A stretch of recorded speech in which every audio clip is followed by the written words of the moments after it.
जम्मू कश्मीर के तमाम सरकारी अधिकारी, सरकारी कर्मचारी सावधान, क्योंकि अब अगर आपके काम में किसी तरह की कोई कामचोरी, कोई कोताही देखने को मिली तो सरकार आपको समय पहले, रिटायरमेंट से सालों पहले आपको रिटायर कर देगी। आपकी नौकरी से आपको हाथ धोना पड़ सकता है, इसलिए सावधान, क्योंकि जम्मू कश्मीर सरकार ने एक बड़ा फैसला लिया है।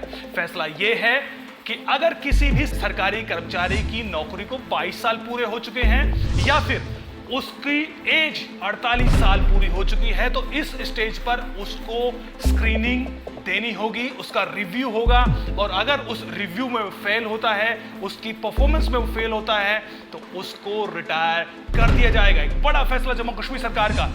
जम्मू कश्मीर सरकार ने JNK सिविल सर्विसेज रेगुलेशन में एक नया बदलाव किया है, जिसके तहत उन्होंने 226(2) में एक नए कानून को जोड़ा है, जिसके तहत अगर किसी भी सरकारी कर्मचारी की उम्र 48 साल हो चुकी है या फिर उसको नौकरी लगे हुए 22 साल पूरे हो चुके हैं, यानी मसलन किसी सरकारी कर्मचारी की नौकरी 22 साल की उम्र में लगती है, तो उसकी नौकरी को 22 साल पूरे हो चुके हैं 44 साल की उम्र में, उसको उस स्टेज पर एक रिव्यू देना होगा, स्क्रीनिंग देनी होगी। इसके लिए सरकार ने रिव्यू कमेटी बनाने की घोषणा की है। रिव्यू कमेटी कौन कौन होगा? अगर कोई अंडर सेक्रेटरी या फिर उससे ऊंचे अधिकारी हैं, उनकी परफॉर्मेंस के लिए, उनके रिव्यू के लिए 7 से 8 अधिकारियों की एक रिव्यू कमेटी होगी, जिसमें principal secretary, chief secretary level के अधिकारी होंगे, पर्टिकुलर डिपार्टमेंट का जो एडमिनिस्ट्रेटिव सेक्रेटरी है वो भी उसमें होगा।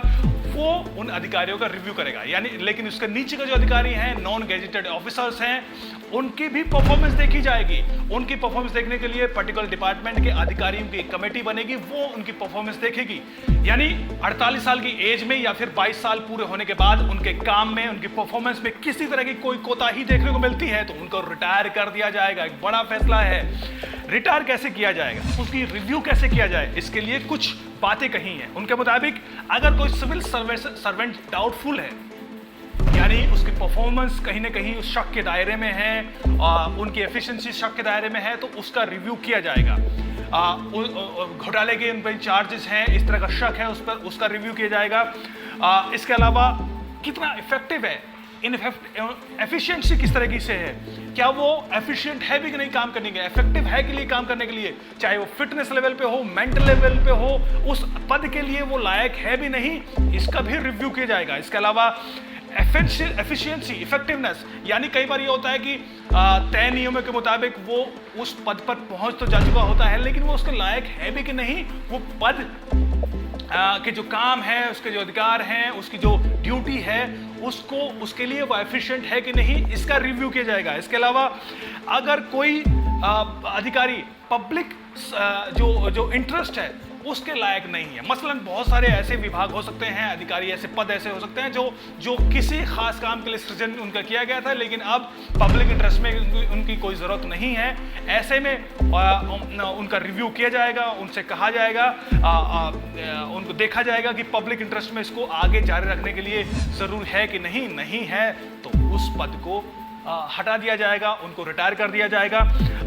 इसके अलावा कोई भी अधिकारी जिसका लास्ट प्रमोशन हुआ हो हाल फिलहाल में, या फिर पिछले 5 साल का जो काम है, अक्सर ये होता है कि रिटायरमेंट मिलने के बाद अधिकारी ये सोच लेता है, कर्मचारी ये सोचता है कि अब तो रिटायरमेंट एक सेट टाइम के बाद ही होगा, अब तुरंत काम करने की कोई ज़रूरत नहीं है। ऐसे में ये देखा जाएगा कि क्या वो अधिकारी काम कर रहा है कि नहीं, अपने प्रमोशन मिलने के बाद पिछले 5 साल में उसकी परफॉर्मेंस का क्या है, उन तमाम जो काम है उनका रिव्यू किया जाएगा। इसके अलावा परफॉर्मेंस कैसे देखी जाएगी? परफॉर्मेंस देखी जाएगी जो उसने प्रोजेक्ट्स में जिन पर काम किया है, जिन फाइल्स में उसने काम किया है, जिन अधिकारियों जो उसके नीचे काम करने वाले अधिकारी हैं, उनके साथ उसका किस तरीके से उन्होंने लीडरशिप दिखाई है, इस तमाम चीज़ों के आधार पर उनका रिव्यू किया जाएगा। कि जो प्रोजेक्ट्स अगर कोई फेल हुआ है तो कहीं ना कहीं उसकी अकाउंटेबिलिटी भी देखी जाएगी, किस अधिकारी ने किया है वो भी, उसका रिव्यू उस अधिकारी की परफॉर्मेंस शीट पे देखा जाएगा। अगर ऐसी रिव्यू कमेटी में वो खरा नहीं उतरता है तो उसको रिटायर कर दिया जाएगा। यानी रिटायरमेंट पहले 60 साल एज होती थी, सरकारी अधिकारी सरकारी कर्मचारी सोचता था कि अब तो 60 साल की उम्र में रिटायर होना है, आराम से नौकरी करते हैं। हम देखते थे कि सरकारी दफ्तरों में बाबू सोते हुए मक्खियां मारते नजर आते थे, लेकिन अब ऐसा नहीं होगा। अब कहीं ना कहीं उनको अकाउंटेबिलिटी उनकी तय कर दी गई है जम्मू कश्मीर सरकार ने।